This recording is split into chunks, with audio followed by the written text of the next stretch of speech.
네, 안녕하십니까. 행정안전부 재난대응정책과의 이민규 사무관입니다.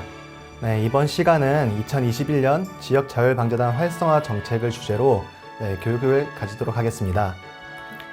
네, 강의 순서는 그 재난에 대한 이해, 그리고 이제 20년도 풍수 인명피해 사례에 대해서 좀 알아본 후에 현재 이제 지역자율방재단의 현황을 분석하고 그 현황 분석을 토대로 21년에는 어떤 그런 활성화 정책들이 있는지에 대해서 알아보도록 하겠습니다.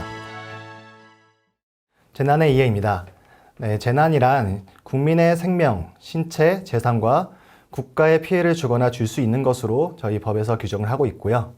재난안전법은 각종 재난으로부터 이제 국토를 보존하거나 국민의 생명, 신체의 안전과 재산 보호를 위하여 국가와 지방의 안전관리 체계를 확립하는 것을 목적으로 합니다.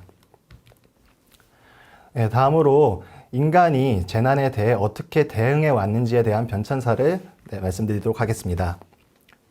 고대 중세에는 재난은 신의 행위라고 인식을 했습니다. 노아의 대홍수라든지 로마 대화재, 그리고 흑사병, 창궐 등 재난은 신이 내리는 벌이라고 생각을 했기 때문에 사람들은 기도만이 재난을 극복할 수 있는 방법이라 생각을 했습니다. 하지만 고대 중세부터 국가는 최소의 대응책을 마련하여 국민을 위한 행위를 시작했습니다.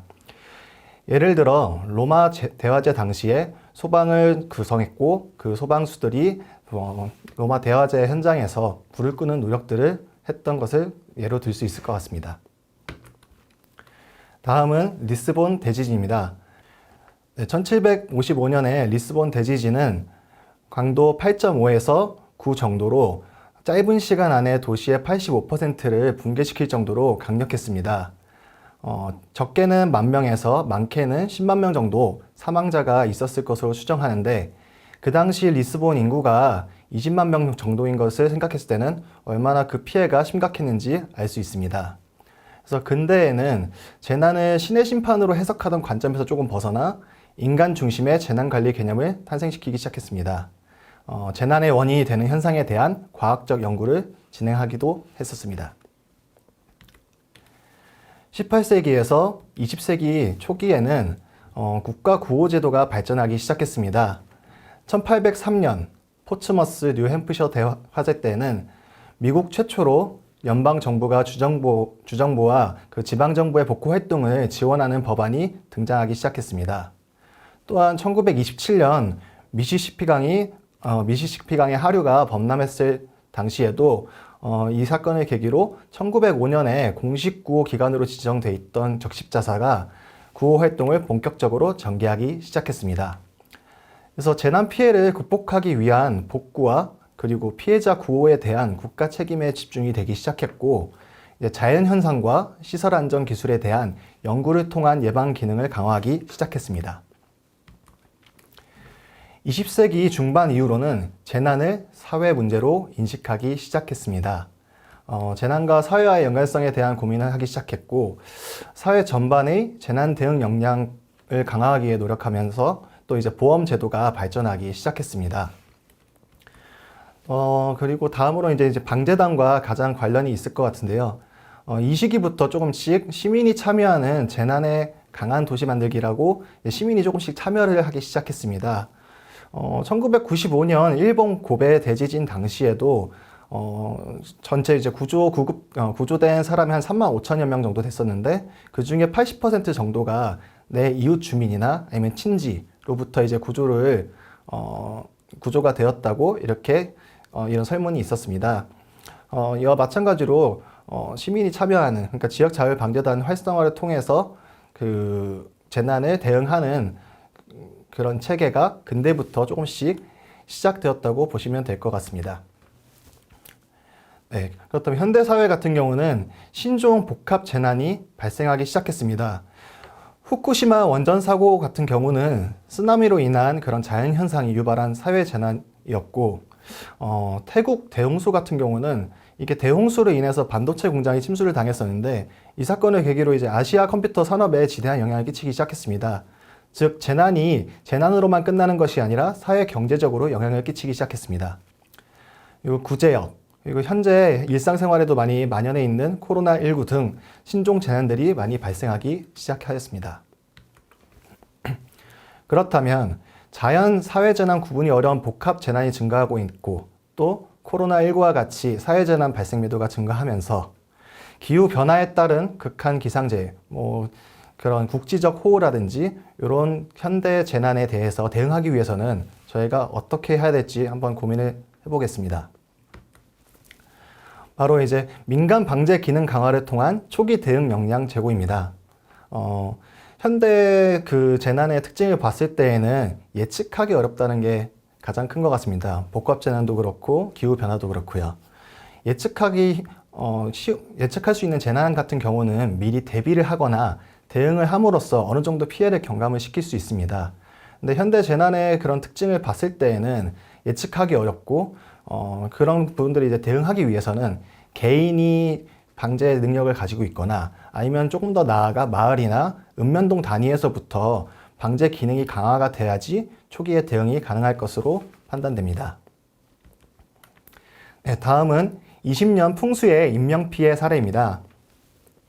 첫 번째 사례는 농경지에 이제 집중호우로 인해 이제 물이 가득 차 있었습니다. 이런 이제 물을 빼기 위해서 저희 흔히 이제 물골을 틀어간다라고 하는데 물골을 트기 위해 이제 배수로 작업을 하던 도중 한 분이 이제 휩쓸리기 시작했고 그 휩쓸리는 과정에서 다른 분과 이제 엉켜서 두 명이 휩쓸리기 시작했습니다. 그 옆에 있던 한 분이 또 두 분을 구하기 위해서 뭔가 이제 행동을 하다가 같이 휩쓸리면서 세 명이 사망하는 사고가 일어났습니다. 두 번째 사례 같은 경우는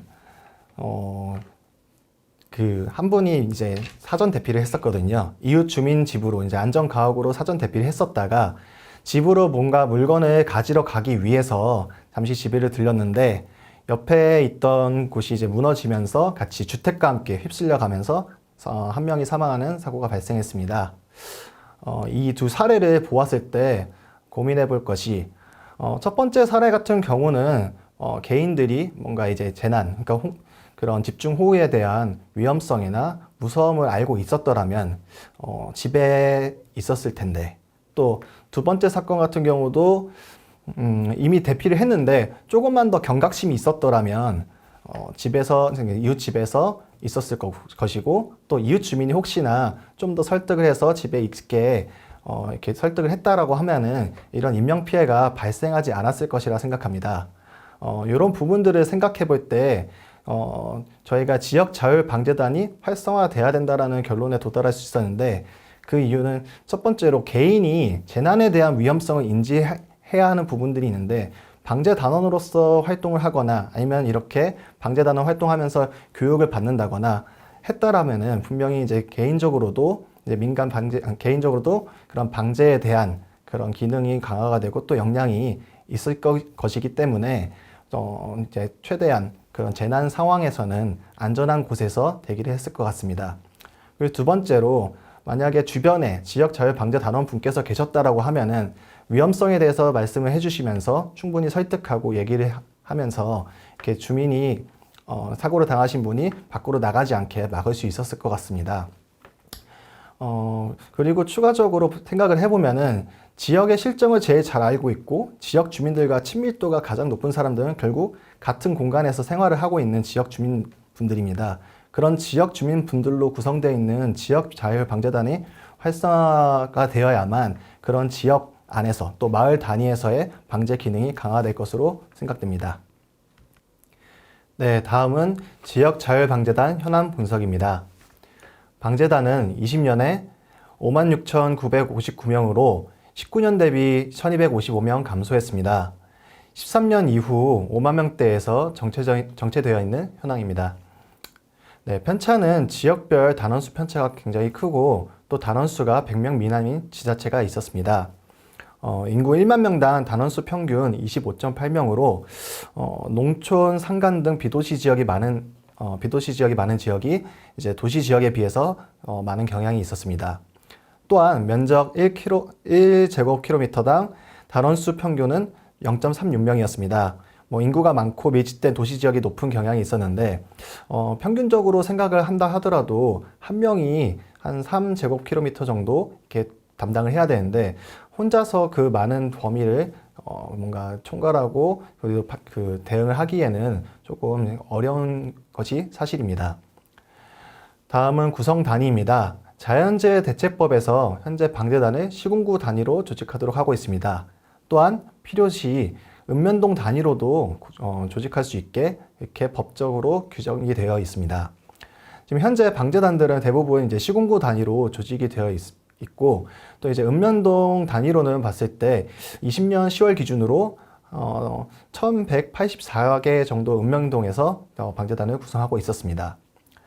현재 단원 관리 부분에서는 단원의 연령, 지역, 활동 이력 등 그리고 가용 장비나 그런 부분들에 대한 정보가 부족한 상황입니다. 그렇기 때문에 적재적소에 인력을 배치하기 힘들고 또 적절한 장소에서의 방제 활동을 하는 데 어려움이 있는 상황입니다. 다음은 방재단 운영입니다. 특성이 유사한 지역 간에도 활동 실적 등의 차이가 있었습니다. 아래 보시는 그런 두 개의 예시가 있는데요. 이 예시의 그 두 개의 지자체 같은 경우는 같은 시에 인접해 있는 두 개의 구입니다. 앞에 사례를 보셨을 때는 방재 단원이 180명임에도 불구하고 활동 연인원이 60명밖에 안 되는 것을 볼 수 있습니다. 그와 상반되게 옆에 구 같은 경우는 방재 단원이 오히려 더 적음에도 불구하고 활동 연인원은 거의 10배 이상으로 많은 것을 볼 수 있습니다. 만약에 이 두 지자체가 먼 곳에 있는, 그러니까 지역적으로 거리가 멀고 또 재난 특성이 다르거나 지역 특성이 다른 곳이라고 한다면은 다른 요인들이 좀 작동을 할 수 있겠지만 이렇게 인접해 있는 것을 고려해 봤을 때 얼마나 이제 관심을 가지고 있는지 또 얼마나 열정적으로 활동을 하고 있는지에 따라서도 운영적인 측면에서 그런 차이가 발생하는 것을 알 수 있었습니다. 계획 관리 부분은 현재 저희 행안부에서는 전국 자율방재단 연합회로부터 연간 계획을 받고 있지만 이제 시군구 단위 방재단의 계획 수립이나 이행 여부 등에 대한 관리는 부족한 상황입니다. 또한 지역 실정을 잘 알고 있는 민간 영역의 정체성을 부각할 수 있는 업무가 불명확한 상태입니다. 지역 자율방재단의 가장 큰 특징은 지역 특성을 잘 알고 또 지역 주민과 친밀도가 있는 분들께서 직접적으로 방재에 참여한다는 그런 부분들이 특징인데 그런 부분들이 잘 안 되고 있는 상황입니다. 좋은 예로는 서귀포시 같은 경우는 방재단장님께서 지역대책본부 상황판단회의에 참석해서 어느 지역에 어떤 물자가 더 필요한지 어디로 보냈으면 하는지에 대해서 의견을 제출해 주시고 그 부분에 대해서 서귀포시에서는 지원해주는 그런 좀 유기적인 관계가 유지가 되어 있습니다. 단장님께서는 이제 오랜 기간 동안 이제 그 지역에 있으면서 지역 실정을 잘 알고 있기 때문에 그런 식으로 의견을 제출하는 것도 가능한 것으로 보입니다. 인지도 부분에서는 분명 이제 지역자율방재단이 위험한 재난 현장에서 활동함에도 불구하고 이제 좀 홍보가 부족한 탓인지 홍보가 부족해서 그런 인지도가 낮은 부분이 있습니다. 유사한 단체로 이제 의용소방대라든지 아니면 자율방범대에 비해서도 조금 인지도가 낮은 것을 알 수 있습니다. 세 번째로 재난안전교육 부분입니다. 현재 직무능력 교육이나 전문교육 그리고 자체 교육 등을 시행 중이지만 교육 커리큘럼이나 이제 교육 참여 횟수, 인원 등이 조금 미흡한 상태입니다. 또한 방재단의 소집, 투입 또는 활동 지원 등을 위해서는 민간 자원 연계를 위한 담당 공무원의 역할이 굉장히 중요한데 현재 담당 공무원 대상으로 한 체계적인 교육 과정이 부족한 상황입니다. 마지막으로 법령 제도 부분입니다. 저희가 작년에 이제 재난관리 평가와 관련해서 방재단의 활동 실적들을 갖다 이렇게 취합을 했었는데요. 활동을 분석해 본 결과 이제 자연 사회재난 구분 없이 방재단 분들께서 이제 활동을 해주고 계신데요. 지금 현재 방재단 자체가 근거 법령이 자연재해 대책법이다 보니까 활동 범위 자체가 어떻게 보면 자연재난으로 좀 한정되는 부분이 있습니다. 그렇기 때문에 현재 이제 개별법을 이제 방재단 관련해서 개별법을 제정한 것이 필요할 것으로 생각됩니다. 활동 지원 부분에서는 이제 전문 활동 및 위험성이 동반하는 업무를 수행하고 활동하고 있음에도 불구하고 정당한 수당 지급이 조금 미흡한 상황입니다. 예를 들어 지금 현재 교통비나 식비 등 경비는 지급하고 있지만 재난안전활동 소집에 대한 수당 지급은 조금 미흡한 상황입니다. 또한 사무실 관련해서는 뭐 자비로 사무실을 운영하시는 곳도 있고 또 관공서 지하나 주차장 등의 컨테이너 형태로 사무실을 운영하는 부분이 있습니다. 이와 같이 좀 방제 활동을 위한 기본적인 지원이 부족한 상황임을 알 수 있습니다. 현장 운영 부분에서는 방재단의 그런 역할 및 임무 규정이 조금 미흡한 상황입니다. 지대보험 구성 관련 조례에서나 아니면 이제 뭐 행동 매뉴얼 등에서 자원봉사자와 구분이 되어 있지가 않습니다. 그러다 보니 이제 좀 아까 좀 전에 말씀드린 정체성 부분, 그러니까 방재단의 정체성을 조금 더 부각할 수 있는 그런 부분들에 대한 규정이 미흡해서 또 인지도랑도 연관이 되어 있지 않나 그렇게 판단됩니다. 네, 다음은 2021년 그 지역자율방재단 활성화 정책이 어떤 것이 있는지, 저희가 어떤 것을 구상하고 있는지에 대해서 설명을 드리겠습니다. 네, 조직 구성 확대 부분입니다. 네, 도시, 비도시 또는 뭐 지역 재난 특성 등을 고려해서 저희가 적정 인력을 산출하려고 노력을 하고 있고요. 그런 적정 인력 산출을 통해서 시군구별로 뭐 목표 인원을 설정해주고 그에 따라서 단원을 확대하고 있습니다. 그 노력의 결과로 저희가 1월부터 이 계획을 수립을 해서 지자체 그리고 방재단 여러분들과 같이 소통을 하면서 계속 노력을 해왔는데요.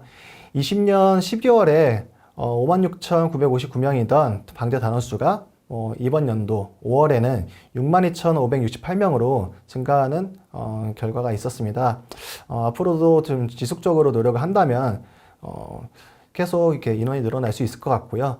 저희 앞에 현황 분석에서 보셨듯이 절대적인 지금 단원 수가 부족하기 때문에 조금 계속 지속적으로 노력해서 늘려나갈 필요성이 있을 것 같습니다. 다음으로 읍면동 구성 확대입니다. 저희가 그 실태를 분석을 했을 때 느꼈던 것 중에 하나가 시군구 단위로 대부분 구성이 되어 있고 읍면동은 거의 없는 부분, 그리고 추가적으로 시군구 단위에 이제 구성이 제대로 되어 있다 하더라도 방재 단원분들이 대부분 읍 소재지에 분포해 있는 것을 볼 수 있었습니다. 실질적인 이제 방재 아니면 이제 재난 대응을 위해서는 이제 외딴 지역에 있는 마을이라든지 따로 이제 그런 부분들에 대해서도 좀 세심하게 저희가 대응을 할 필요가 있는데, 그러기 위해서는 전체 읍면동에 그런 방재단이 구성될 필요가 있을 것 같습니다. 이런 노력의 결과로 20년 12월에 1184개였던 그런 읍면동 방재단이 현재는 모든 읍면동에 구성이 된 것을 확인할 수 있습니다. 다음으로 단원 정보 관리입니다. 방재단원 연락처 현행화 및 재우려 지역 현장 관리관으로 방재단원을 지정할 것을 이제 확대하고 있는데요. 첫 번째로 연락처 현행화 부분입니다. 이제 62,568명 중 5월 기준입니다. 중 이제 47,524명에 대해서 연락처를 현행화했고 또 개인정보 활용 동의를 완료를 했습니다. 이 부분이 중요한 이유는 사실 유기적인 관계를 유지하면서 제대로 대응을 하기 위해서는 연락 체계가 잘 갖춰져 있어야 합니다. 그런 연락처를 현행화하기 위해서 아직 좀 현행화 안 된 부분이나 아니면 개인정보 활용 동의가 안 된 부분들에 대해서는 지속적으로 좀 노력해 주실 것을 당부드립니다. 다음으로 현장관리관 지정입니다. 총 6,524개 재우려 지역 중에서 지금 이제 이번 확대를 통해서 4,122개 지역에 대해 방재단원의 현장관리관으로 지정했습니다.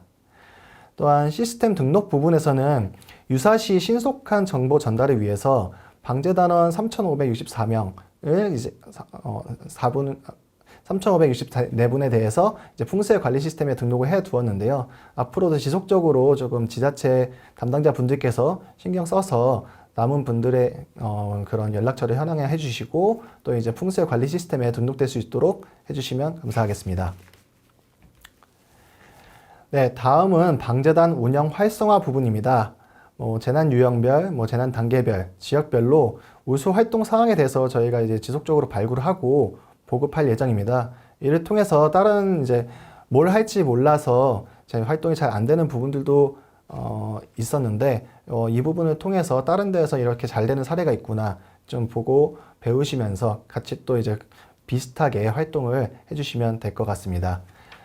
활동 계획 수립 부분은 현재 이제 저희가 요청드린 사항이 방자의 단장님께서 뭐 지자체와 협의해서 이제 시기별 활동 계획서를 작성, 제출해 주시고 또 지자체에서 담당하시는 분께서는 이제 지역자율 방재단 운영 계획을 수립할 것을 요청을 드렸었습니다.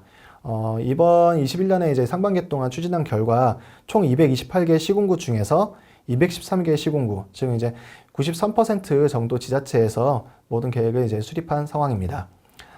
남은 이제 7% 지자체 담당자 분께서도 운영 계획을 수립해 주시기 바라겠습니다. 활동 범위 확대 부분입니다. 뭐 구호 지원 기관 활동이라든지 아니면 지대보건 상황 판단 회의에 참여해서 아까 말씀드린 이제 뭐 서귀포시 사례처럼 이렇게 대응 활동을 해주시고 또 이제 지자체 그런 활동에 지원을 해주시면 좋을 것 같습니다. 추가적으로 뭐 중앙재난 저희 이제 복구 단계에서 하는 중앙재난 피해 합동 조사에 같이 참여를 하셔서 지역 상황이라든지 같이 설명을 해주시고 좀 복구 단계 그런 계획을 수립하는데 도움을 주시면 될 것 같습니다. 네, 홍보 강화 부분입니다. 이제 방재단 전문 교육 과정 시 저희가 영상 제작 교육을 하는 것도 한번 검토를 하고 있습니다. 사진이나 이런 부분보다는 이제 사진들을 편집을 해서 실제로 이제 홍보 영상을 만들고 이런 부분을 통해서 방재단을 많이 알리는 데 도움이 될 수 있을 것 같아서 방재단원 분들 이제 교육을 할 때 전문 교육에 좀 영상 제작 관련해서 교육을 좀 신설하려고 검토 중에 있습니다. 그리고 연말 정도에 저희가 전국 단위 활동사항에 대해서 영상을 제작하고 또 홍보 자료로 활용하려고 생각을 하고 있습니다.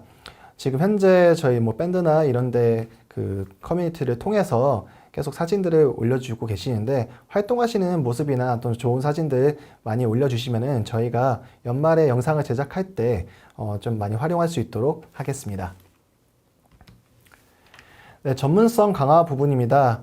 코로나19 등 뭐 신규 재난에 어떻게 대응을 해야 할지 또 현재 뭐 재난 발생 추이가 어떻게 되는지 등 좀 더 이제 현실적인 교과목들을 추가하려고 합니다. 또한 이제 담당 공무원이나 방재 단원 대상 신규 교육을 개설을 이제 협의 중에 있는데요. 예시로 지역자율방재단 관리과정이라 해서 담당 공무원 대상으로 한계 기수 40명 또는 이제 뭐 지역자율방재단 체험과정으로 해서 방재 단원분들 대상으로 15개 기수 500명 정도 이렇게 신규 강좌를 개설해서 교육이 진행될 수 있도록 협의를 하고 있습니다. 직무능력 교육 같은 경우는 작년에도 이제 매년 저희가 이게 진행해 오고 있는데 이번 연도에는 좀 코로나19 상황들을 지켜보고 가능하다면은 지역을 좀 더 보다 세분화해서 교육 더 많은 인원분들께서 교육을 들으실 수 있게 확대를 하려고 하고 있습니다. 방재단 자체 훈련 부분은 이제 뭐 지역 내 위험 요인 등을 반영해서 자체 훈련을 실시해 주시면 되는데 예를 들어서 실제로 뭐 사고 구조 구급을 뭐 지자체나 아니면 소방, 경찰에서 이렇게 추진을 하고 있을 때 주변에서 같이 이제 교통 통제를 한다든지 이런 부분들에 대해서 미리 한번 훈련을 해주신다거나 아니면 이제 인근 지역자율 방재단과 이제 합동으로 훈련을 해서 언제 뭐 장비나 인력을 뭐 동원을 할지 이런 부분들에 대해서 같이 한번 고민을 해주시고 훈련을 하실 것을 권장드립니다. 마지막으로 교육 방식 다양화 부분인데요. 지금 이 영상과 같이 비대면 컨텐츠를 조금 많이 계속 개발을 하려고 하고 있습니다. 아무래도 코로나 상황도 있기도 하고 실제 효율은 조금 떨어질 수 있지만 어떻게 보면 더 많은 인원께서 그 교육을 시청해 주시고 함으로써 이제 좀 개인적으로 방제 그런 역량 아니면 이제 뭐 대응 역량을 기를 수 있을 것으로 판단이 됩니다. 또한 뭐 방재단에서 자체적으로 교육을 할 때 이런 영상들을 활용해서 교육을 하신다고 하면은 조금 더 효율적으로 교육이 진행될 수 있을 것 같습니다. 네, 마지막으로 법령 제도 정비 부분입니다. 앞서 말씀드린 것처럼 저희가 이제 지역자율방재단법 제정 관련해서 이렇게 조금 노력을 하고 있는데 뭐 이 부분에서는 이제 뭐 사회재난 활동 부분을 확대한다거나 뭐 활동수당 지급, 뭐 장비 지원이나 복무 지도 감독 등에 대해서 이렇게 규정하는 것을 검토하고 있습니다.